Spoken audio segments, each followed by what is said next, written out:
every time say ooh, ooh. Yes, as always, not every day, but once in a week, voices of note get up and speak. They tell stories, these voices you know, so listen up now. Listen up to the show for voices that move and voices that shape. This is the show. This is my mixtape. We're a little behind time today, but nonetheless, as always on a Friday evening, just before you roll up your sleeves in preparation for the weekend, we bring you here on Radio Valley 99.9 FM, the show that's called My Mixtape. As always, I am your host, Kheng Sonam Dorji, also, or better known as Soup. Behind the controls always is Tile NC. Thank you very much for being here and being so dutiful in your duties, and you're probably wondering who my guest is. Of course, it is my pleasure to introduce somebody who has been making waves in Bhutanese music for over 20 years or so, I am sure. More than 20 years. More than 20 years. Yes, more than 20 years. It is my pleasure to welcome on this show Kheng Sonam Dorji. Thank you very much. Pleasure having you here. It's been a while that I haven't seen you, actually. What's been keeping you busy these days? Well, I have been within country only, but I'm always busy, doing kind of research and archiving within the country. So most of the time I'm for the field expedition in different parts of the country. So field that's why, field expedition, yes. All right, so when you say field expeditions, what do you mean? What happens in the field What we do is we try to, travel around the country. We try to visit the master musician, tradition keepers, and we try to interview them. Okay. And we try to film their singing. We try to document their, dance movements. All right. At the moment, what we are doing is we are giving more, priorities for the elderly master musicians around the country. Okay, elderly master musicians around the country. Nice. So what you're doing is important historical archiving, I suppose, in many ways. Absolutely, absolutely. Yes, it is archiving. That's what we are doing. Yeah. Right. Because a lot of the works that some of these masters, as you said, are doing is stuff that will die with them. Once they're gone. And I guess it's so important to keep some of these cultural heritages alive. These items of cultural wealth. So it's essentially music that you're archiving, is it? Yeah, music. In sense, at the moment, what we are doing, we are really racing against the time. we have very limited time. And also, what we do is at the moment is we are giving more importance to the elderly people who has got a lot more the histories and backgrounds and knowledges about Bhutanese music, songs, and dancing. Right. Okay. And also the ritual music. Okay. I have to stress this and press this on our younger viewers and listeners right now that a lot of our cultural wealth is in grave danger of being lost irrevocably. And that's because a lot of that hasn't been documented. So what you're doing right now, Sonam, is extremely important, I think. It is really important. Thank you. I seriously think so. If we look at even our traditional arts and crafts, the 13 traditional arts and crafts, some of those traditions, like, slate carving and stuff like that, there are very few people who actually were the true masters, and their skills, people are trying as much as they can to preserve these, because without them, once they're gone, most of these skills and most of these traditions will be gone as well, if not for the pioneering efforts in many ways of people like yourself who are helping to document all of that. Is that what drives you on to do a project like that? Well, I realize that something is wrong in the country because everyone gets, very much influenced by the globalization, one thing. True. Because of the other reason, it could be the integrations, People are very much into, life, without really, noticing what is happening. Okay. In respect to our country's identity. Right. And I knew that this is not really, fair for the countries, and then we immediately started this one. And it's been now around 11 years that we started this institutions, and we're still moving on, and we still have that same strength and spirit. Okay, good. When you say we, who do you mean we? I'm in the group of people in MBRs in my institution, Music of Bhutan Research Center. Okay, Music of Bhutan Research Center. That's your center. Yes. Right. Okay. Keep note of that, people. Music of Bhutan Research Center. I don't want you to forget that name. They're doing some extremely important work, and I feel that, are you, by the way, on social media? Is there all that work? I mean, your institute is. Yes. We have a website, and we have a Facebook page, and we have Instagram also. Right. Yeah. So, Music of Bhutan Research Center, is that the name for the Facebook page? You just have to type. Right. Yeah. Music of Bhutan Research Center, and then you'll get it. Right. So let me ask you guys out there, if you have even the remotest interest in our traditions or in our music, by all means, please go to that page, like that page. All right. I think that may serve some purpose. That's just your minimal contribution to the important work that people like Sonam are doing. Right. Okay. Sonam, when I first saw you, which was probably, like you said, more than 20 years ago, this was at some function in Chamlingthang.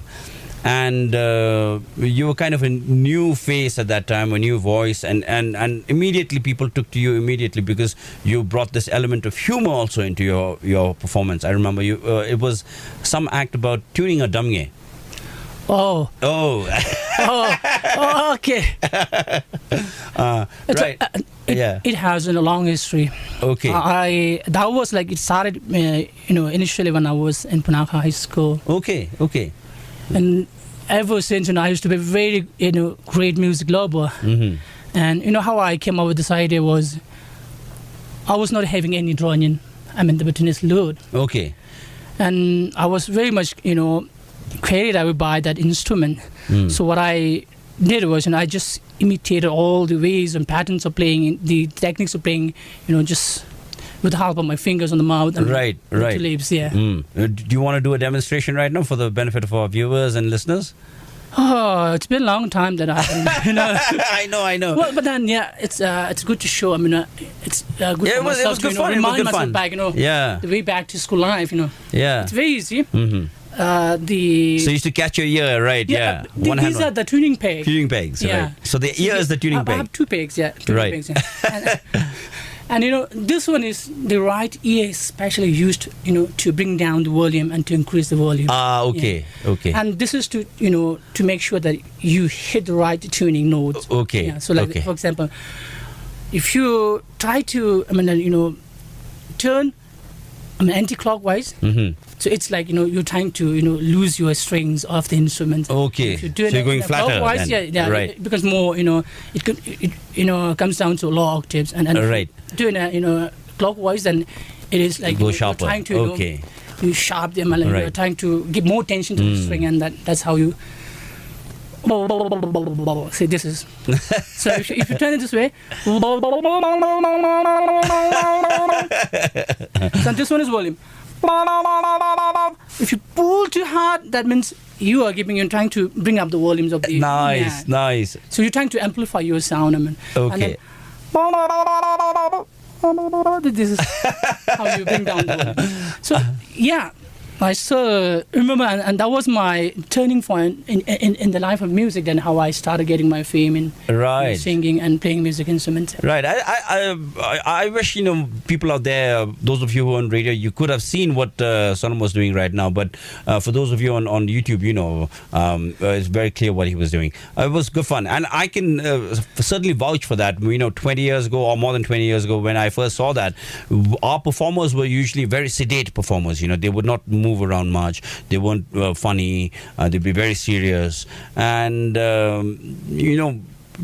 going to a music concert and seeing somebody play or sing pedra usually used to be, it was fun in its own way, but then it could get tedious also. It could get boring at times. But then, somebody like you came along and you had that element of humor and a little animation as there, animation there as well. And immediately people sat up and took notice and said, hey, this guy is not just a good musician, he's also entertaining. Well, yeah, because I always took music in sense of entertainment that time. Right. When I came up with all this kind of new creations.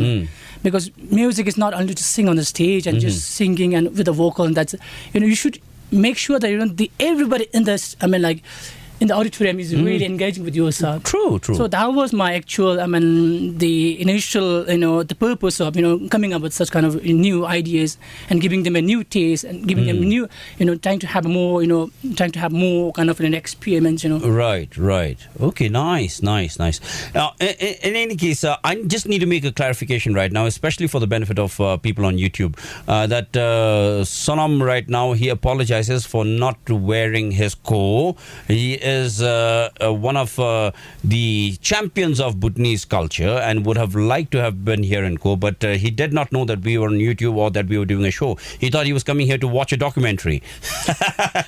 So he came in as casuals. And also, not only that, and then also I thought that it's just going to be like, radio kind of interviews and talking each other. Right. Kind of a conversation. But now, it looks like, there's so many, 2 cameras and just pointing at me. So that's why I was a little bit, Right. quite, not happy with the, appearing myself without the, national, right, because you are rightfully seen as one of the champions of I'm a guy Bhutanese. who, really, takes care of culture. And then now you see in the YouTube, I'm like this, as if like I came from US or somewhere else. Right. So we understand that sentiment, and I'm sure our viewers out there will understand that as well. So right now you are actually just in your casual. So otherwise you would have liked to have been in your co, right? Also, it's a casual day in our office. Also, it's a cleaning day in the office today. Okay. So normally Friday we come in a very casual dress because we do lots of cleaning in the office. Okay, nice. So you have a system there in your office as well. Nice, good to know. All right. Anyway, so let's get into your playlist then, Sonam. I know the first song over here is from Music from the Mountains of Bhutan, which is one of your albums as in any case. Oh, yes, and this album is, just to give a little information about it, this album is now been distributed by the Smithsonian Folkways. Sorry, by the Smithsonian. Oh yeah, in Washington D.C. Wow. So I have right to sell only in Bhutan, but the rest of the world, Smithsonian is taking care of it. Okay. So something like an institute as honored and respected as the Smithsonian Institute is behind you. That's quite an achievement. I have to take my hat off to you. Right. Thank you. We have the first song in the album, in fact, which is going to be the first song on your playlist. This is Dungay Nango Nima. Nima. I'm sorry, because this is in Kheng dialect. That's why you're having hard to get the accent. Okay, yeah. Besides, it sounds like a tongue twister as well. Yeah. All right. Tell us about the song. Why is this on your playlist? Why? This is one of my favorite songs. It really touches me. Okay. And there's a reason behind it why I wrote this song. Okay. And I remember I was a very small child, and this song is dedicated to my mother. Okay. Because I lost her when I was so young. Okay. I think I was around like 12 to 13 years old. Right. And there wasn't any contemporary song in Kheng dialect in the past. Okay. So this is the first song that I composed in Bhutan, and because of that song, then I started getting up my the first name called Kheng. Right. And my original name is only Sonam Dorji. Sonam Dorji, right. And because of this song, I got name, Kheng Sonam Dorji. Right. And this title is still carrying on. Right, yeah. Along with my, the career. So the other reason is that. Okay.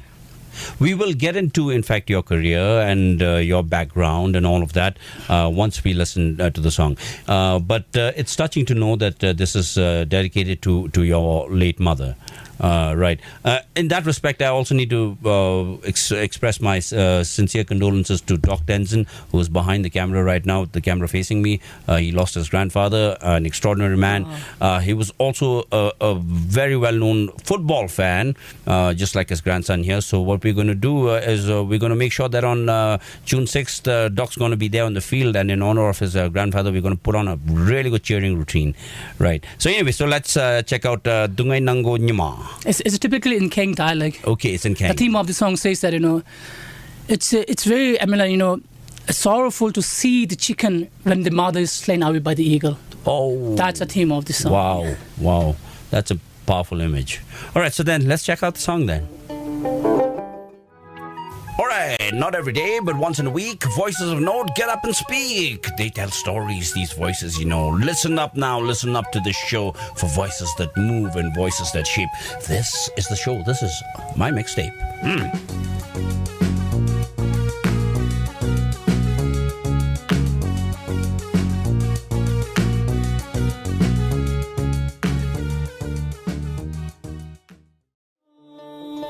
right. For those of you who tuned in late, you're listening to my mixtape here on Radio Valley 99.9 FM. And my guest today is Kheng Sonam Dorji, the musician extraordinaire. Right. So, Kheng, we listened to that very touching piece of music that you had composed, in memory of your late mother. Obviously, that brings up the question about, your background, your upbringing. We know at this moment that you're from Kheng, number one. Number two, that you studied in Punakha High School. Besides that, we don't know much else about you. Tell us about, where you were born, all of that, the background, your education, all of that. So my birthplace is a very remote village under Shamgang district. It's in Ngangla, under Ngangla Giho. It's called, the name of the village is called Kaktong. Okay. It's a very small village, but now there wasn't any kind of like more roads and thing. But now because of the, the development is taking place, and now already there is more roads. So Okay. it's more easy and more, now you can easily travel to the, your birthplace if I Nice. want to do that. Yeah. Nice. And started my schooling in Panbang Primary, and then after that I studied in Babesa, Okay. and from Babesa to Punakha, Okay. and from there then I, went to India to really start my career in music. Right. And I was in Shantiniketan, Okay. Vishwavarti University, Rabindranath right. Tagore's university. Yes. And there I was in that university for 4 years. Wow. In Shantiniketan. In Shantiniketan, Right, and- Vishwavarti University. Okay. And I took Hindustani classical music Okay. Wow. as my major subject. There you Yeah. go. Right. Hindustani classical music, right? Yes. Which is a strong and long tradition in itself, a time-respected and honored tradition. Or really, yes, Indian music is such a music in the world. I think it's a mother of any music Okay. around Wow. the world, in the world. Wow. Starts from Grand period, starts from before this old Stone Age. Okay. I mean, the history of Indian music is so huge. I mean, it's so broad. No word to, to explain it in such a short Yeah, I period of time. know. Yeah. Right. Yeah, and then and then after that I came back here, and again I got another scholarship to continue my education down there, and then from there ICCR, Indian Council for Cultural Relationships, supported my studies in India. ICCR, again. Yeah. right. And then I went to Baroda. Okay. And I went to Baroda, and I started another, in the same field, but I started another course there. Okay. In Hindustani classical, and then there I took when I was in Shantiniketan, I took vocal Okay. and the bowing instrument. Okay. So once Sorry, vocal and? bowing instrument, I mean like the bowing instruments like fiddle, Okay, like okay. violin. Ah, okay. Like this time, yeah. Right, okay. Yeah. Because I thought that these are very common musical instruments in the country, so Right. I just took it So when I was that in means Shantiniketan. you can play the chua? Chuang also, yes, I do. Okay. But I'm not really good. But I can Alright. play, better in the Hindustani classical. Okay. It's right instrument. Okay. Instrument which is discovered by Rabindranath Tagore. Oh, wow. Yeah. Okay. It's a bowing instrument, almost like the chuang, but it does have the frets. That's why it's much Okay, it easier has than frets. the plain Okay. chuang. All right. Yeah, and then after that, I went to Baroda Sayajirao University Okay. in Gujarat, Okay. and I studied there for another 80 years, I think. Yeah. And then, All right. and in 2007, then I got back here in Bhutan. Mm-hmm. Okay. And then started all your work, the fantastic work that you've been doing over here. Not immediately, because I was asked by the government to represent the country in Smithsonian folk, Right, yes. there The was festival, yeah. one of the festival, going on, kind of an exhibition about the Bhutan. Right. So I went to Smithsonian Where they made folk a in Western pavilion in and- 2008. Yeah. Yeah. I remember that. Right. And it was immensely popular, I think, that the Bhutanese stall was rated one of the best stalls, in fact, I think, at that time, During that show. festival, yes. Yeah, that festival. People were totally enamored by what Bhutan had to offer at that time, because it wasn't showy. Well, in most other places it was about technology and what was the latest thing. Most of the countries had that sort of thing, and suddenly you had Bhutan with something very aesthetic and very real and authentic. and everybody sat up and took notice. Yeah, I Yeah, it remember. was during that year that Smithsonian approached me and saying that okay, we need to have this one, Okay. and then that was how we came to conclusion that Smithsonian bought the copyright of this CD. Okay. So that's when it came about, Yeah. the CD. All right. I must say it's a very pleasing. All right. Let me put it up against the camera. Doc, you got a good shot of that. Is it focused onto the CD? Right. If you where could we find the CD if we wanted? Well, the CD? here you could find in few, the souvenir shops. Okay, souvenir shops, yeah, right? Okay, yeah. all right. So if you look around, this CD is backed by the Smithsonian Institute, which is an achievement in itself. But besides that, I have to say that Kheng Sonam Dorji, I have a tremendous respect for what you do, and I would suggest that people out there, you get your hands on the CD as well, because this to me is a genuine article of Bhutanese cultural wealth, I would say. So definitely I need to get this myself. So at souvenir shops, you might find it at handicraft shop, as people call it. Yeah? Yeah, and the two Right. handicraft shops, probably you could get, Right, okay. It's called Music from the Mountains of Bhutan. That's kind of similar to something Jimmy Dukpa had made as well. His album is something about mountains, is it? Well, I'm not sure about the level of the CD, but this one is Music from the Mountains of Bhutan. But Jimmy Dukpa's mountain could be a common name, but there Right. could be other title to it. Right, okay. In any case, right. So when you got back to Bhutan, tell us about what did you decide? I mean, like, you had studied Hindustani classical music, right? What made you decide that, okay, you want to do something with Bhutanese music and decide your direction? What was going through your head at that time? It was quite a hard decision for me because, by then I already enrolled myself for the PhD as a candidate for PhD in Okay. same university. Right.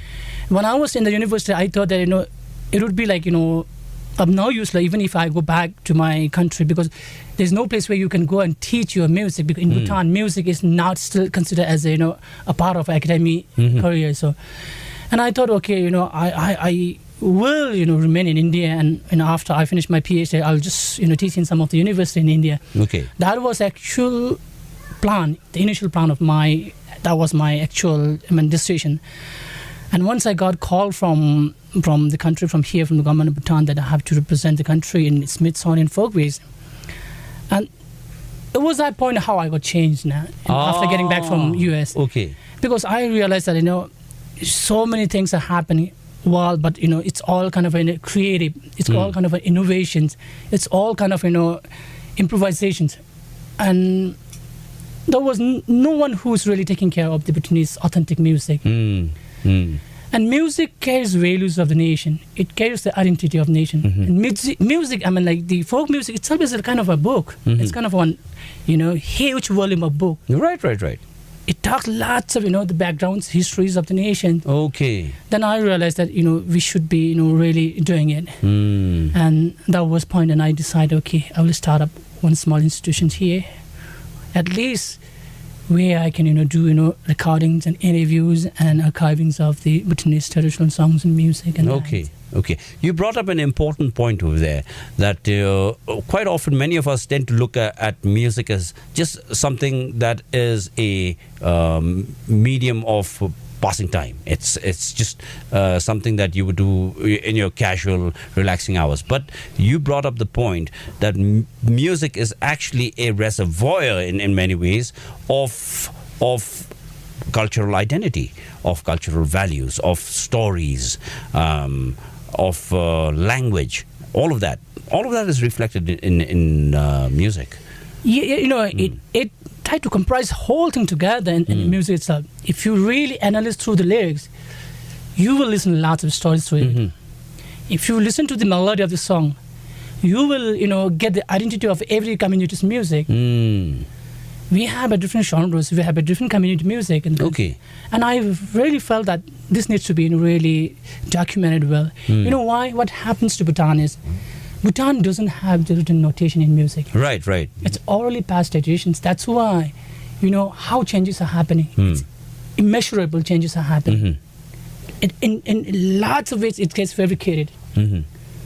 And if we don't do this one at this moment, after 10, 15 years, you never know where True. all the songs will be. It will be like kind of, nowhere to see or nowhere to listen. Yeah. Already they're like museum pieces in many cases. Yeah, in fact, we already lost some of the master musicians. Yes. Luckily, I managed to do the interviews and recordings and filmings of those elderly masters. Right. Otherwise, it would have been a great loss for the nation. True. In that respect, last week we had over here on this show Tashnobu from Tashnyancha, who has done quite a bit also in his own regard, in his own way. He has done quite a bit also to preserve tradition and culture in many ways, and that too again in a musical field. Just a few. I think a few months back, we already did one book on Akutongme. Right. Yeah, Yes. on Akutongme. And they're talking about his contribution for the nation, talking about how he started introducing the military band in the country. Right. So the book talks a little basic, the contributions about the Akutongme and some of the songs and some of the important, the very invaluable thing is that, giving a melody to the national anthem. Mm-hmm. And kind of arranging musical instruments for the national anthem. Right. I know. Last week when we were talking to Tashnobu, we ended up talking quite a bit about his father. Right. I think at least 15 minutes was spent of that 1 hour on talking about Akutongme. So I'm glad that you pay tribute to him as well. Right. Right. So Sonam, now over the last 15 years or so, then you've been active in that sense of here in Bhutan itself as an active performing musician. I know that you've traveled all over the world as well, representing Bhutan and playing Bhutanese music all over. What drives you? What is the one thing that keeps you going with that? I mean, when you go to all these other places, how would you like to represent Bhutan? How do you picture it in your head? Well, I've been, really taking, kind of a responsibility of, one representative of Bhutan in various parts of the world. Mm-hmm. Yeah. You are a cultural ambassador. Yeah, as a cultural ambassador, through medium of music. Mm-hmm. Yeah. And yes, whenever I'm, in different parts of the world, we always talk about the first thing is, as a musician, we talk about the music. Right. And through music, I try to associate and affiliate a Bhutanese culture. Okay. Yeah. All right. So when you go to these places, generally, is it with a band or are you going alone, playing your lute, the damyan? It happens in a different format. Sometimes I go alone. Okay. So when I'm alone, I normally go as a lecturer or a kind of to give a presentation about the Bhutanese music, songs and dance, and sometimes to attend the conference, sometimes to the culture summit. Representing Bhutan. Okay. And sometimes I'll go with the group. And then usually when we are in a group, we are going as a performer. Right. We go there and we try to perform for the audience. Right. Okay. Based on their requests and based on their invitations. I would imagine that, you should probably make something like, a TED Talks sort of program on Bhutanese music. Have you ever given that a thought or have you done it? Well, yes, because when, the first Thimphu TED Talk happened here in the capital. So yes. I also took part in that. You did. And there I talk a lot about the Bhutanese my bad. music. Sorry, my bad. Yeah, I have the world's worst memory, by the way.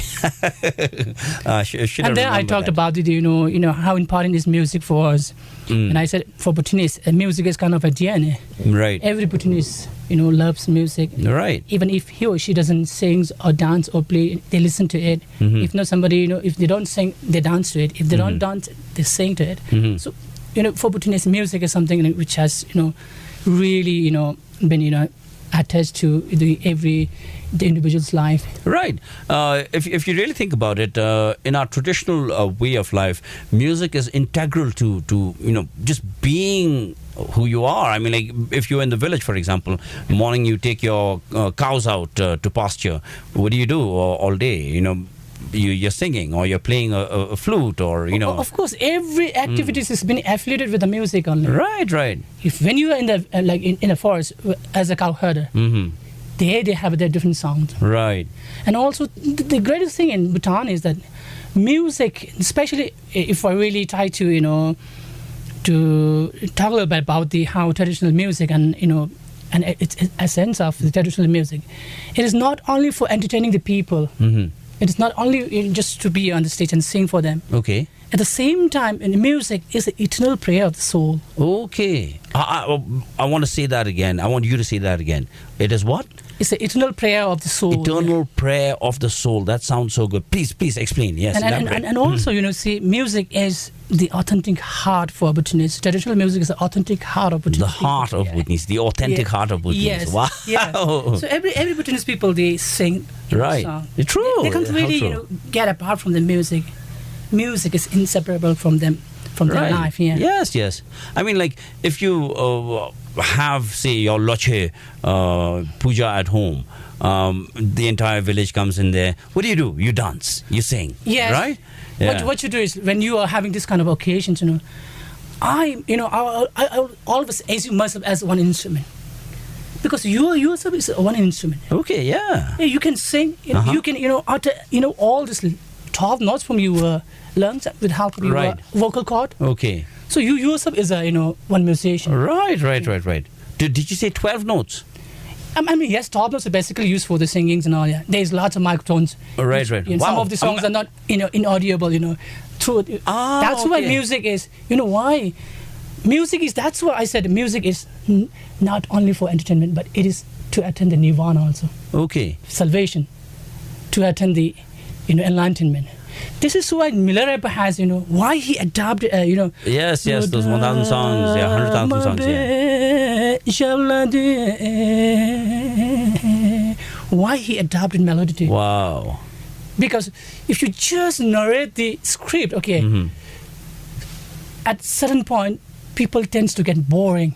Okay. They don't have any temptation to it. Right. And they get bored and they feel sleepy. Okay. But when you have the melody to it, it drives you. It brings whole your concentration to it. And through that, this is why in India, most of the ustads, most of the pandits, all attended the nirvana through the music. Okay. Through the meditation, through the music. I mean, taking the medium as a medium of a music. Okay. As a format to in a way to nirvana. Get the nirvana. Yeah. Wow. We can go that deep now. All right. Okay. Let's explore. Yeah. That's why in Bhutan we don't have, but one day I think that might get introduced to Bhutan also. Music is a huge, indigenous medication. Right. Okay. There are some diseases in the country where, this, the scientific medicines and the technicality will not have that disease, the patient. And at certain point, you have to make them to listen to a music. That's why music therapy. Music therapy, exactly. Yeah. I was just going to head there. Because I have a friend who is a music therapist, and I've never understood what she does or how she does it or anything. I just know that she's a music therapist, and I know she works very often with disadvantaged children, people with special abilities. Yeah. Even for disabled persons, even for disabled children, we introduce music. Why? Because it has important roles to play to it. The impact through music is so valuable. Okay. So sometimes, for the patients, you have to make them listen music. Why? Because our body itself is connected with the music. Sometimes you might be eating, you might be chewing, and suddenly, when there is irregularities in your rhythm, you try to, by accident, you try to bite your tongue. Did it happen anything to you? Yes. Sometimes when you were walking, you just fall down. You see? So that means everything is, human beings, even the earth itself is existing and based on the rhythm. When there is irregularities, then we get earthquake. Right. So this is the fact about it. So that's why music is everything. Music must for human being, not only for that, even for the whole nature, for Mother Earth. Okay. Wow. That's powerful. All right. Now, I don't want to just label you or to compartmentalize you as being just a traditionalist. You are open to experimentation and meddling around with modern forms as well. I think one of the songs on your playlist has a slightly modern treatment as well. Is the next song that we're going to be playing on your playlist. You want to talk about it? Oh yeah, this is not new to me because I started myself as a contemporary musician. Right. In the beginning. Okay. You know, as a traditional musician came in very later life. I mean, in a very later stage of my life. When I was in Punakha, I was a contemporary singer. As you said, when I was performing here in Changling Matang, when I was performing Shao Phomo, I was a contemporary, known as a contemporary singer. Right, right. Yeah, so life started with a contemporary only. Okay. So and yes, I have gone through so many improvisation. I have gone through so many the collaborations with the various parts of the artists around the world, and some of my soundtracks is still existing and it's really popular still in some part of the country. Okay, what's the name of the song? Well, one of the popular song is let us go for Kheng Sonam. Kheng Sonam is a very popular song. It Right. still exists. It's been a while. Yeah. It started in 1997 or something, and then Okay. it is going on. So could be nice to listen to that song. Right. Because I'm glad you said that, because that's one of the songs that is more or less attached to you. I mean, when people say Kheng Sonam Dorji, from the early days, you remember Kheng Sonam Dorji. Oh yeah, Kheng Sonam. That's it's synonymous with you, more or less. So yeah, then let's check out Kheng Sonam then. And when we come back, then we will talk at greater length. In fact, we're going to try and get you to do something live with your lute. All right, so that's what we're going to do. So in the meantime, let's check out Kheng Sonam. All right, not every day, but once in a week, Voices of Note get up and speak. They tell stories, these voices, Listen up now, listen up to this show for voices that move and voices that shape. This is the show. This is my mixtape.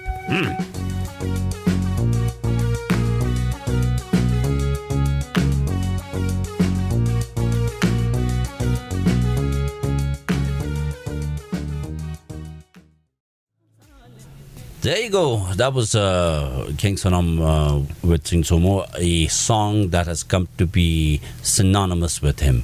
I understand this is one of those rare songs. I mean, like most of our traditions, everything has more or less passed on to us from our northerly neighbors, the Tibetans, right? To a large extent. I believe this is one of those songs which has gone the reverse direction. It's become immensely popular in Tibet, I believe, the song. Well, that is what I heard. And also, you can, if you try to browse in the social media, you will find out lots of Tibetan singers, singing the particular song. And also, it was mentioned in one of the magazine that that was my name also, like mentioned in the magazine. I mean, in the article, okay, that this song is very popular in one of the hotel in Lhasa. Wow, I've not been to that hotel, okay, but that's what I have. I read in a magazine. Yeah, I can bet $1 million if I had $1 million. I could bet $1 million. They made a video of this as well, and they've done their own version, I'm sure. And they've gone to some hilltop with these girls in the pego and men in the ko, and they've done a music video of it as well. I'm quite certain. There are two visuals that I've seen in the social media. One is a group of ladies dancing in the hotel, okay, for the tourists, for the the honored guest. Okay. And other one is a group of group of boys and a girl have a very beautiful kind of the musical movie MTV, okay, visual that I've seen in a Facebook page. Yeah. Oh, nice. See, so I was right about that. Even I mean, like the overall, I mean, like the understanding of the musical piece also, I mean, it sounds like they have used from that masterpiece. Okay. Wow. Right. So yeah, let's try and do something live now. I know you've brought your Dangyan with you.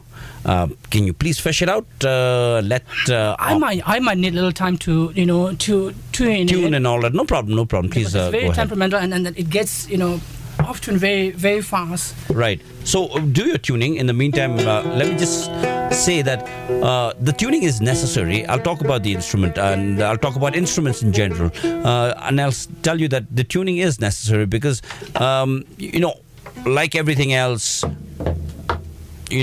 which is subject to temperature and humidity. There's expansion, contraction, and the dominant, being a primarily wooden instrument, is more subject to expansion, contraction, and the vagaries of temperature and climate, more so than most other instruments. I mean, a lot of the instruments that you will find, like say a guitar, for example, a popular instrument like the guitar, has a lot of metal wear as well, and is made from wood that has been seasoned over years. So you would find still, even in those instruments, variations because of contraction and expansion, and the tuning changes. But how are you doing now? Are we set? That's fine. It's fine. It's fine. All right. It's not perfect, but I just it's want to, introduce this one to some of the viewers. Might be like foreigners who don't know about this instrument. This is one of the typical Bhutanese musical instrument. It's native to Bhutan, and it's really, really old one. I mean, that's been practiced by Bhutanese singers and artists in the past. And for me, she is one of my best friend. Wherever I go around, beautiful, different parts of the world, I can't really live without her. And she's here with me now today in the studio again. Why do you call the instrument a she? I have the same tendency. I call my guitars she, most of them. One or two of them are he, but why she? Because she's the only one that gives me, gives a great accompaniment. Right. Any part of the world. Right. Even if I sing, whenever I'm sad, whenever I'm happy. If I'm happy, she's there to celebrate with me. If I'm so sad, she's there to, really, Precisely. Yeah. And unlike a real life wife, she doesn't complain. and she doesn't complain anything. But she always gives me such a beautiful, melody out of it. Right. And that keeps me so engaged. Right. All right, we'll get into the particulars of the instrument as well. But for the meantime, yes, indulge us with something. I just want to sing a song that I learned from one of the elderly master. She's from Mongar Samang. Okay. This is a very rare song, and I know it, hardly you could listen to this song in the city. Okay.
Nice. Now you understand what Kheng Sonam means when he says, you yourself are an instrument Wow, that was quite something.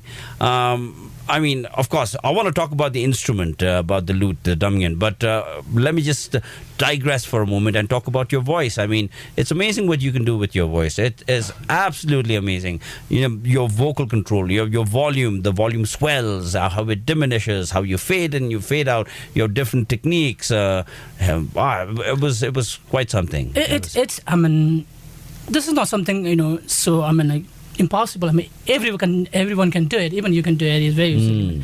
What you need is a constant practice. Practice, yes. And your concentration. I mean, when you are singing it, and especially when you have to put whole your emotions, your expressions. It has to go along with her. Now again, I'm talking about her. Right. Yeah, you have to move with her. Yeah. And she gives her own. She takes her own duty, like producing a beautiful melody, and I take my own responsibility, trying to sing out along with her. So that's how you need is like you should have a very good synchronization. Okay. When you have that kind of a symmetric kind of understanding, right?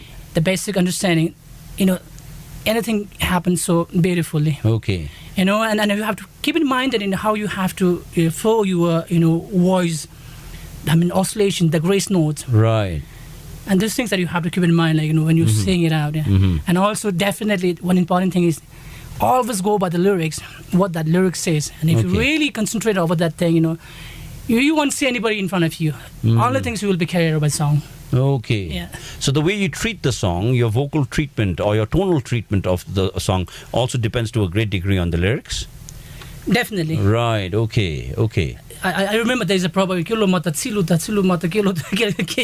So there's lots of kind of a thing proposed in the country. Right. Yeah. Lots. Okay. So, but in fact, both are important. Vocal is important. Right. Instruments is important. The lyrics is important. Right. Even the dance movements is so crucial to the music. Right.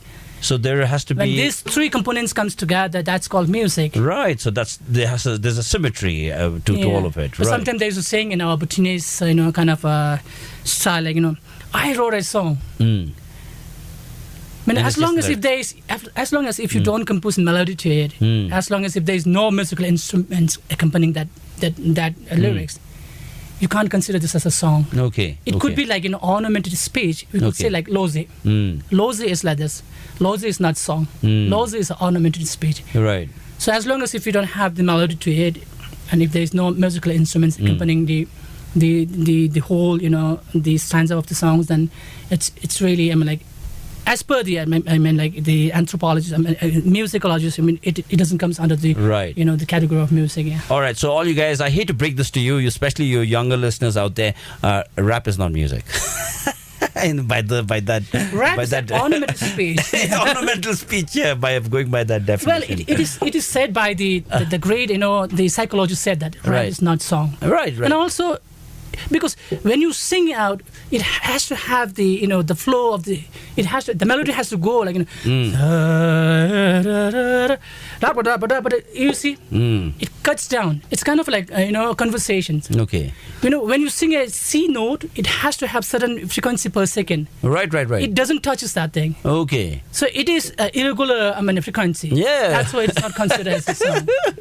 Very well justified. But it's a one way to convey to people. This is also ornamental speech. Yeah, it's on. And sometimes I have a feeling that it sounds that Bhutan has rap songs since centuries. Oh, actually, we do. It's because the loze. Yeah, loze. Even our prayers. Many of our prayers. In Bhutan, how many years since before Shabdung, United Bhutan, whatever It's been and very like it's been only in 19th century this rap kind of thing came up. Yeah. Before there was no rap, but in Bhutan it was existing. The loze. Yeah, true. Even if in your Loche Choko, for example, the different prayers that are recited, and the instrumentation as well that goes with it. There's metal, there's rap, there's melody, there's the ballads. Everything is there. Even in our prayers, I'm telling you honestly, this is how I felt. I sat there, for entire 2 days listening to the different prayers, and I realized, we have all the different forms. I remember that story. Like that was in Limerick. Okay. When I was there for the ICTM conference, International Council for Traditional Music conference. Okay. So there, particularly during that conference, many scholars from different parts of the world comes together. and one of the presenter was talking about it, about the rap. Okay. And he found that this rap is no more, another category of song. Right. And then there was one explanation why he came up with his statement saying that, okay, how this rap originated, how it got evolved. And he said that, it was within the friend, and the friends were trying to bully him. Right. In any case, he couldn't do anything to them, he couldn't take revenge to him because they are physically strong enough. Right. Yeah. Economically they are rich. And he's from a very poor family. He couldn't do anything. He don't have anything to, take revenge against him. So what he did, he just threw that rape. That's why in the world, if you really listen to the lyrics of the rape songs, most of the songs will have kind of a slang type, Right, and they're very aggressive as well. Aggressive, and it's they're so adamant about their own lyrics. They think that, okay, this is right. So he said that was the way that he took revenge to his enemy. Through that, he expressed whole thing through the song, and that's how he defeated his enemy. Right. This is a way of taking revenge to against your enemy. Okay. That's what he's told us in the conference. It was makes sense. It makes sense to some degree. I must say it does make sense. But again, we don't want to put down. I mean, there've been rappers who've come on my show as well. But in Bhutan, rappers are using it in such a way that in Bhutan we are not using this kind of in aggressive kind of lyrics. We are using the lyrics which really benefits the someone else. For example, like. I remember Nala or something. I don't know. I happened to listen to one of his in audio, and he was giving kind of conveying message to people. And so, the rap songs and lyrically, this is the difference between the Western rap songs and the Bhutanese rap song. Well, some of it can be aggression as well. Sometimes when you need to express aggression, I mean that's a form of musical as well. You can express aggression or any other human emotion through music. I don't. Historically, it sounds that the rap songs has to have aggressive. I mean, that's how it evolved. A lot of the culture of rap in the US, yes, it comes out of aggression and hostility and all of that. Yeah, and then I went to one of my. I went to one of the festival in Mumbai, a Thought Temple Music Festival. Okay. And there I met world class, the rappers. Right. You see, it's music. The power of music is he was a professional, basketball player in one of the very prestigious team. Okay. And then he left whole thing, and because of that song, because he's very much into music. Okay. So he used to tell that, okay, when you're really crazy about the music, you lose your friends. Right. Sometime. Okay. That's why, because most of his friends said that, okay, you won't be able to earn any living, just singing a rap song. In basketball, you have lots of money, and you have huge earning out of it. And then yet he left the basketball team, and then he at least they could, the rap. at least they could make money from basketball. Music, yeah. You can't do that. Right. Okay. What we're going to do, Kheng? I want to get more into the instrument, to talk about the instrument. But we have maybe one segment left. What we're going to do is quickly get into one more of his songs. Maybe "Hey Love," because that's one of the very popular ones. Okay. Could we play "Hey Love"? Right. Yeah. So that's another example of something that you did in a more modern vein. I mean, your part over there is your own thing, and the girl and all what they do is again an entirely different thing. But it's a very interesting amalgamation, I must say, of the modern and traditional and all of that put together. You want to talk about "Hey Love" for a while? Hey Love, I just composed this when I was in India, when I was in Baroda, in university, and this soundtrack. It's been arranged by me, Bhavik, and Mahindra. Two of us, we arranged that music. And we went all the way to Mumbai to record in one of the very profound and very popular studio. We recorded down there and got launched here in Bhutan. And I was so happy that people liked it. Yeah, I think everybody liked "Hey Love." So this song is still going, from generation to generation. Yeah. So and you have English and Dzongkha mixed together in and song, English is sung by Tashipem. Tashipem, yes. So it was an immensely revolutionary song in its own way, because we'd never heard that before, and English and Dzongkha put into one song, So yeah, let's take a look. It's always good to experiment something new for the listeners. True. That's why I did it. All right, so let's check out "Hey Love" quickly. All right, not every day, but once in a week, Voices of Note get up and speak. They tell stories, these voices, Listen up now, listen up to this show for voices that move and voices that shape. This is the show. This is my mixtape.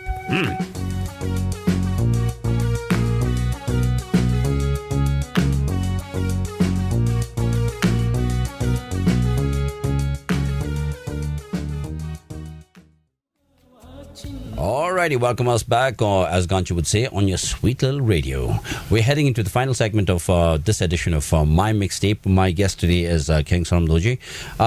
You played a piece on your damyen earlier. Let's talk about this instrument. In fact, we were doing that a while ago, and because I have a tremendous level of interest in guitars, I was just looking at this, the way you were playing it. Of course, your technique is very different. I mean, the technique of playing a guitar is very different from playing a damyen. I noticed that you don't go higher up, and that's possibly because it's a fretless instrument, right? It would be difficult, I think, to know exactly where to head. You could do shifting here over the lute also, over the damyen also. But the thing is that you need lots of practice to, because you have to make sure that wherever you are, like putting your finger, it just hits the exact exact spot. Right. Make sure you are in the right place, or otherwise it will sound very off. True, yeah. And that's one of the greatest difficulties. Yeah. This is why it is said that an elder master used to say that if you want to be a great damyenist, you should get the blessings of the elderly masters and from the goddess of music. Okay. It's really hard, because this is totally different from it's not like a Western music. It's so easy. Yes. If you can praise it, the sound automatically comes out, and you have to know how. But here, it has to be done everything manually. And so that's why it's very hard for you. That's why many youths are not taking damyen, because it's not easy for them. You have to keep on practicing time and again. Right. I also understand this one popular pattern of playing, which is why, changing keys, for example, on a damyen is almost impossible. It's very difficult. But you're exploring new ways, right? Yeah, you could do that also, but the only thing is you need practice. Right. Normal, the pattern, the styles, the techniques of playing is this one. This one is always considered as a C. Right.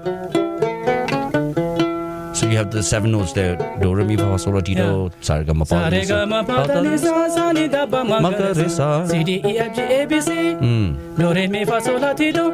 Music, everywhere it's the same. Same, yeah. Except the symbol, the identity of the name is different, but the sound is almost the same. Yes. C has to have this, the same like the do, and do and C has to be same like sa. Right. Same frequency. Per second. Yeah. Right. So this is, and also you can explore a lot. Okay. Sometimes you can also come up with a thing. That's what I was thinking. If you put a capo on this, you could possibly shift it that way. But it'd be more difficult to play, I think, yeah. You can go like C, but you have to make sure that you need lots of practice. Right. When you are sliding from here, you have to make sure that, you're right. Right, yes. And what makes it more difficult, I think, different from a guitar is that, the guitar you could go up because it's fretted. Also, the space between the string and the fretboard doesn't increase on a guitar. It's the same throughout, more or less. Whereas over here, the closer you get to the bridge, then there is a greater distance between the fretboard and the string. So it would make it even more difficult to play, right? To hit the right note. Yeah, up to certain length you can do it. Right. But if you really want to go like this, like in a guitar like this, right? Yeah. The resonance box. Yes. This is not practical. Not at all possible. Yes. Even it doesn't give any sound. I am wondering if there is some way that we could, because I'll just out of the top of my head, because I like meddling with guitars and stuff like that. I'm wondering if there is some way, sometime, if somebody might, maybe me, figure out a way to make a damyen where the distance between the strings and the fretboard does not change. You have a consistent scale length, and you have it fretted as well, so that you know where the octaves are, etc. There All is of that. another advantage also for having this one. Okay, if a you movable shift bridge. this bridge, Yes, and that's it what I changes the thought. scale again. Scale length. And this Yes, is another obviously. advantage of it. Right. And once you have the fixed like sitar, you can't do it. Everything needs to be changed through the peg. Through yes, Yeah, yes. the tuning pegs, you know. Okay. So you could Yeah. change the key by moving the bridge as well over here. Yeah, it makes Yes, sense. It makes you can sense. do that also. Yes. Or otherwise, you have to give tension here over it. Right. Or right. otherwise, if you don't want to give tension, you just shift your bridge up and down. But it has to be within the resonance box. Right, You shouldn't get right. afraid. Because all the vibrations are picked up by the bridge, in fact, and pushed down to the box. Okay, I get it then. Oh, fascinating. And I also in the past, I created one dungeon, Okay. Ruxar dungeon, called Okay. Ruxar dungeon. Okay. And I added up another 7, resonance strings to it. Wow. So that when you play the equivalent note, Uh-huh. it automatically vibrates. Okay. And it gives certain, A certain yeah. Okay, so we're talking like having a 12-string guitar, for example. You have thick strings and small strings together, so you get both the sounds together. Yeah. They're on the same key, but it has to be tuned in Different such a octaves. perfect Yeah. way that, so that when you stock this instrument, Right. the automatically another strings gives you sound, right, because right. of the same frequency. Right, okay. So we have tried in that way also, and also I've been trying to have the the kind of what's that called, the the sound the box? jack, yeah, Okay. that, You want to to put amplify. it? Okay. to All right. But otherwise, when you play in a world stage, it's really Right. hard for Very us. yes. You will And need you have very to have good. a mic separate Right. to it, and then you have to play like this. So if you have a jack, and you can just insert Right. it, plug in, and then it will automatically get it amplified. Okay. So it's doable. I mean, it's Right. possible. I already, think I think putting a magnetic pickup on a damyen might work. You get these magnetic pickups for guitar. still then it gives kind of a distorted sound sometime. Yeah, I tried it because. Okay. Do you mean like in attaching the mic? No. You're talking about the condenser, right? Yeah. That you just paste on and Yes. attach it. No, I'm not talking about that. Okay. I'm talking about an actual pickup, like a guitar pickup. Oh. You put it on there. But the only thing is, we have 7 strings here, right? It's a 6.5 string. 6.5 exactly. Yeah. So you would need to have a pickup that could pick up 7 strings. A traditional guitar pickup would normally pick up 6 strings. So you would have to fashion a new pickup, I think. But it could be possible because a magnetic string would be more genuine in picking up the vibration. I think we need to experience it. It's possible. It's possible. It's very possible. It's very Because possible. In Mongolia, they have already started, using out such kind of, the modern techniques to the lute. Yeah. Right, so right. that is possible. That is possible. Fascinating. The other thing is, it might take a little time, because someone has to really initiate it to start up doing it. Yeah. In fact, I've been meddling with the idea myself. At some point in the future, probably. Let's see. Who knows? I know that the head, as beautiful as it looks, is very ornamental. I mean, like you could actually get rid of it and still play the instrument, right? Well, no. No. In Bhutanese belief, no. No, in Bhutanese belief, yes. It Yeah. would be improper, but Yeah. practically you could. Practically you could. Yes, why not? You Right, just have right. to take it out. That's it. Okay. But tell us then, why is that head so important? Okay. Okay. I think you might have seen, the painting of the Eastern deity, Shachugebo. Yes, Sachugebo. Right. Shachugebo is the one who came up with this head. Okay. So what happened was when he was giving teaching, it was said that his voice was so powerful that, and through his voice, it would, caused lots of calamities, Okay. destructions, Okay. and all those things. And then suddenly he decided to give his teaching through the lute, through the sounds of the lute. Mm-hmm. And then he made the lute and he started playing to it. But that, kept on disturbing him mentally.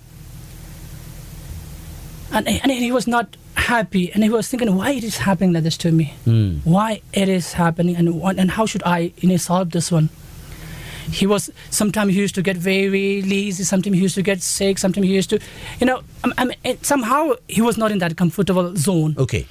So suddenly he decided to, use the hate for the instrument. Okay. Because through his spiritual kind of, thing, he knew that something must be because of the instrument. Okay. And then he tried within in the heads of the instruments with the varieties of animals. Okay. But it really didn't work. Right. And finally, when dragon. we used that sea monster, It's a sea called monster. makara, I think. Okay. In English could be a makara, and Sanskrit it's makara, I think. Okay. Yeah. I thought it was a dragon. No, it's not dragon. It's makara. See? So How ignorant I am. and then finally he used this head of the makara, and that was the time that he was so peacefully could play this instrument. Okay. You know why? Because and later on he realized that this instrument has such a potential to produce such a beautiful sound. And then what happens is that the invisible spirits will come and touch you. Not because they want to harm you, because they are so pleased while you are playing instruments, because they were so happy to listen to the music. So in gesture of appreciation, they are coming and touching you. And because of that, and you get sick. So All this right. is why you have to have these instruments. Otherwise, it is said that mentally you'll get mad. Okay. Wow. That's a belief. Okay. A mythological belief. Yeah, but still, I mean, you should honor it. I'm sure. It would look very weird also to play it without the head. Because he found that this head is the scarce head for the, invisible spirit. Okay. For the deities. All right. That because of this head, they get afraid of it, and they will not, All right. I'm going closer to to you. actually intrude and say, would it be okay for me to hold your instrument once? Oh yes. Yeah, is that okay? Let me just. Okay. Actually, I'm thinking this instrument would be. Wait, let me just put the strap on and see. No, actually, yes, the head actually balances the instrument to a large extent. Mm-hmm. So it makes it more comfortable to play. So there is not only that spiritual explanation for it, but there's a very practical reason why that head is there as well. Otherwise, it becomes very bass heavy, this thing. So I'm seeing, yes. So it actually balances the instrument out also. I was just wondering about that. Right. So, well done then. Well done. Right. What we're going to do, because we've run out of time. In fact, we've well overshot our time also, Kheng Sonam Dorji. As always happens with people who are so accomplished in their fields, this conversation on this show generally is meant for an hour. It usually crosses an hour. Right. So what we're going to do is we're going to play the last song on your playlist while you were here. This is Pechel Hapse Sacho Pinaka. Yeah. Right? Yes. One of your songs. It's about your school life in Punakha. Yeah, school life, and it's a lot more about my history. The song, try to express, a lot about my life. Okay. In school. All right. Punakha, yeah. Okay. It's a school that I have immense attachment to also, because I taught 2 years there.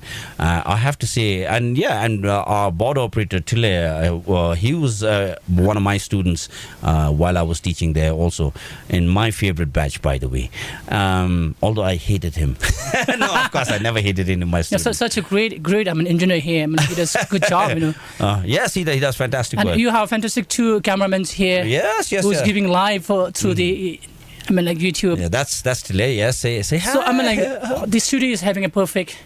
Right, thank you so much. All right, so we're going to listen to that song. So before we get into that, let me just say, Kheng Sonam Dorji, that it's been an immense pleasure having you here on the show. Thank you. Not only because I like talking to people from different backgrounds, but also because I have a tremendous amount of respect for what you do. I myself, in many ways, in some ways, let's say, in very limited ways, consider myself a person interested in music, who likes to experiment with music also. And I have, therefore, that extra level of regard and respect for what you do. And I think what you're doing right now is extremely important. Most of us probably don't realize the importance of what you're doing, but the actual significance of it will hit us 20, 30, 40 years down the road when we're no longer around. People will remember your name. I certainly put you as one of those characters. So in everything that you do, I wish you the very best of luck. Thank you very much. Thank you. Right. Could you possibly just play your instrument for a while I do the ending credits. I think that's a different way of doing things. Yes. All right, okay. All right, so you're hearing the beautiful notes played on a dumyan by none other than the accomplished musician Kheng Sonam Dorji. Remember, this show is rebroadcast tomorrow and day after as well, in case you missed the early parts of it. If you want to listen to it in its entirety, then you can catch us on the SoundCloud link that will be shared on the Radio Valley Facebook page. Otherwise, you can catch us on YouTube. Anyway, so have a good weekend, all of you. I'll leave you with those beautiful melodies, those beautiful notes that are coming out of Kheng Sonam Dorji's Damyan.